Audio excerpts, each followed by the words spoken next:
Magandang araw mga kaibigan. Kasama ko ngayon yung aking anak para iluto yung hiningi niya na adobong manok na may patatas. Tara, magluto na tayo. Okay, yung unang gagawin natin sa adobong manok, ilalagay ko muna yung manok sa isang marinade. At yung mga kailangan natin sa marinade. Toyo, bawang, and manok. Nabalatan na namin ang bawang, pero idudurog muna namin to para ipalabas yung lasa. Yung susunod, ihahalo namin ang bawang at toyo.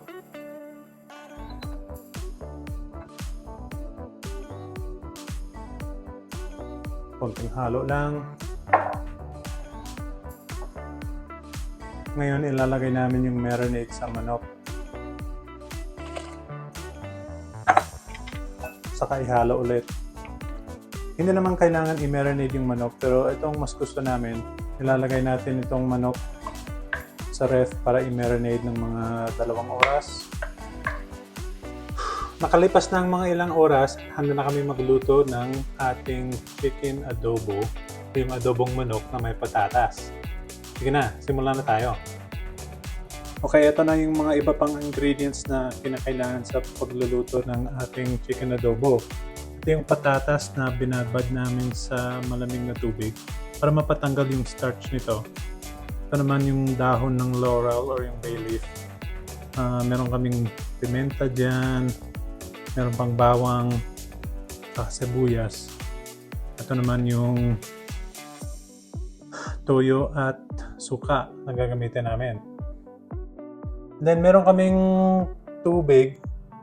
Ewan ko ba kung merong Tagalog nito, pero ito yung tubig galing sa paghuhugas ng bigas. Nagsasayang din ako ngayon. Ito yung tubig niya. Ito yung manok namin. Kaya ito na yung mainit na lutuan namin. Lalagyan ko ng konting mantika. Pag mainit na yung mantika, lagay natin yung bawang.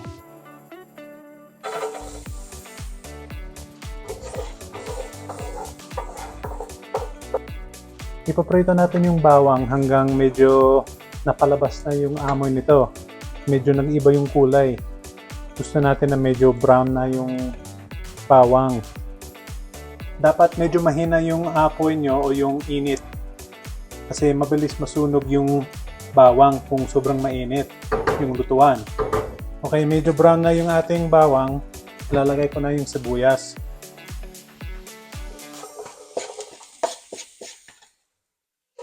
Ilaluto natin yung sibuyas hanggang lumambot. Saka ipaprito din natin yung manok. Okay, lumambot na ang aming sibuyas. Ilalagay ko na rin yung manok dito. Itataas ko lang yung init ng lutuan para talagang maprito natin yung manok. Hindi ko masyado muna igagalaw yung manok. Ipaprito ko talaga muna yung isang side. Then ibabaliktad natin mamaya. Kasama ng manok, ilalagay ko na rin yung dahon ng laurel, yung bay leaf, tsaka yung paminta.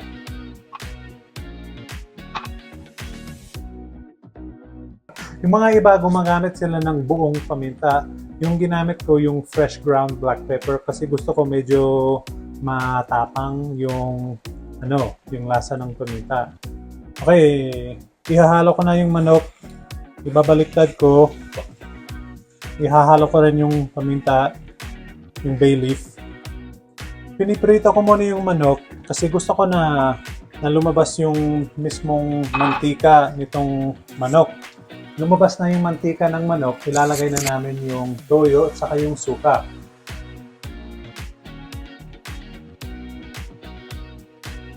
Stir for me.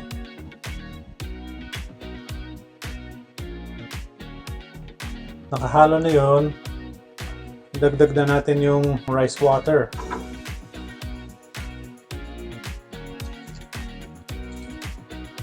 Medyo napakarami ng nilagay naming tubig dahil mamaya pa natin ilalagay yung patatas. Saka gusto rin namin na maraming sabaw. Napansin ko sa mga pagluluto ng adobo, halos bawat pamilya, may ibang paraan. Pero yung madalas na gustong-gusto ng mga Pilipino, yung lutong bahay. Diba kung ano yung niluto ng nanay, o kung ano yung naalala nyo na niluluto ng lolo nyo, ganun, o yung lola nyo. Pero yung nanay kong puti, hindi nagluluto ng adobo. Hindi ako lumaki sa Pilipinas. Kaya wala naman akong masyadong preference. Oh, pero maraming iba't ibang paraan talaga ng pagluluto ng adobo. Kaya yung importante, yung niluluto nyo masarap sa inyo. Yung natira pang marinade, ilalagay ko na rin para hindi sayang yun. So ngayon, papakuluan natin tong manok para lumambot siya. Kapag napakuluan natin ito ng mga 15 minutes, ganun, ilalagay na natin yung patatas.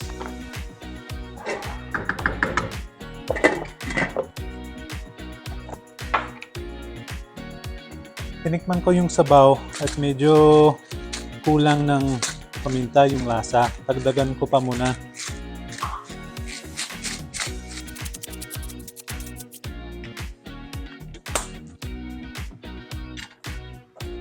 Okay, haluin lang natin yan.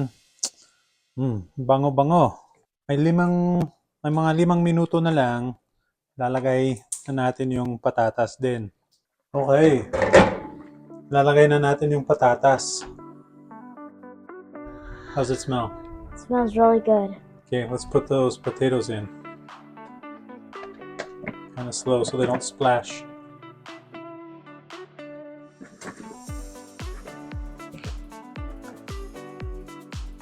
Yung gamit namin na patatas, yung dilaw or yung golden potatoes. Okay. Kasi pag naluto na to, hindi nadudurog. May nakakita din akong adobo na nilalagay nila yung itlog, yung pinakuluan na itlog. Saan ba sikat yan sa Pilipinas? Hindi ko nakikita yon sa Manila masyado. Siguro may nakakaalam sa inyo kung saan uso yun na maglagay ng itlog sa adobo. Kung alam nyo, paki-comment na lang para malalaman ko rin. Nakahalo na yung patatas. Papakuluan din natin tong sabaw ulit mga 10 minuto. Saka titingnan natin kung malambot na yung patatas. At kung kailangan pa lagyan ng tubig. Pero palagay ko okay na to. Kahit na naluto na yung patatas, marami pang sabaw. Yan ang hinahabol ko, yung maraming sabaw. Yung mga ibang adobo, konti lang o minsan talagang walang sabaw. Pero gusto namin ngayon sa lutong adobo ngayon, yung lutong adobo nito, yung maraming sabaw. Okay, takpan ko na lang.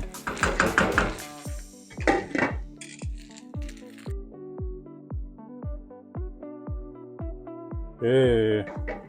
Ito na ang itsura ng adobo natin. Tingnan ko kung malambot na yung patatas. Medyo matigas pa rin. Okay, pakuluan pa natin ng 5 minutes. Okay, nakalipas na ng 5 minuto.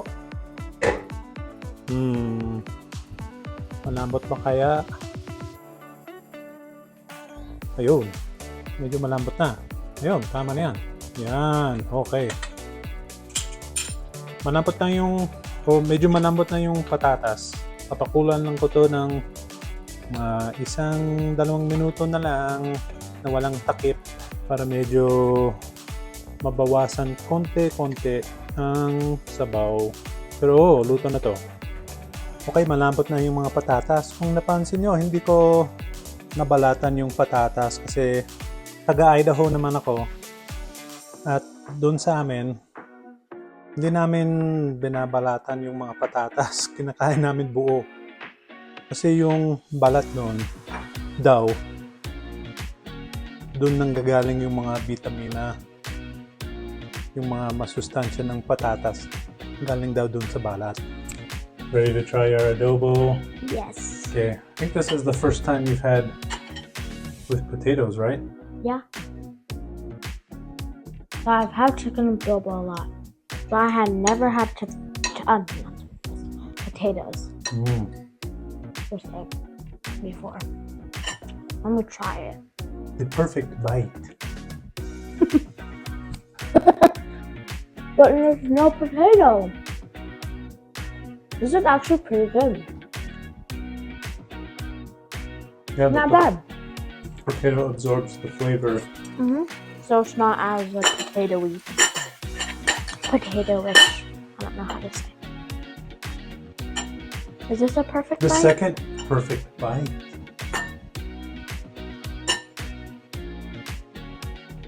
I'm gonna add some potato. That's really good. Yeah, can you help me cut the... Use your spoon. Use your spoon, my dear. Oh. Hey, First, 1 to 10. Oh, this is your perfect bite. with all of it, it's 10 out of 10. 10 out of 10. Or 9 or 8. I don't know. Pababa ng pababa. I don't know. Maybe Okay. 10. Alright, well, kung gusto nyong subukan tong recipe na sinunod namin, nilagay ko na yan sa comments or sa description. Nilagay ko sa description yung recipe na ginamit namin. Kung gusto nyong subukan yung adobong na may patatas Why na am I niluto doing namin. Okay. Thank you for everybody for watching. See you next time. Thanks for watching. Bye. Salamat po. Salamat. po. If you enjoyed this video, please make sure to like, subscribe, and share with your friends. Salamat. Are you recording? Yeah. Oh yeah.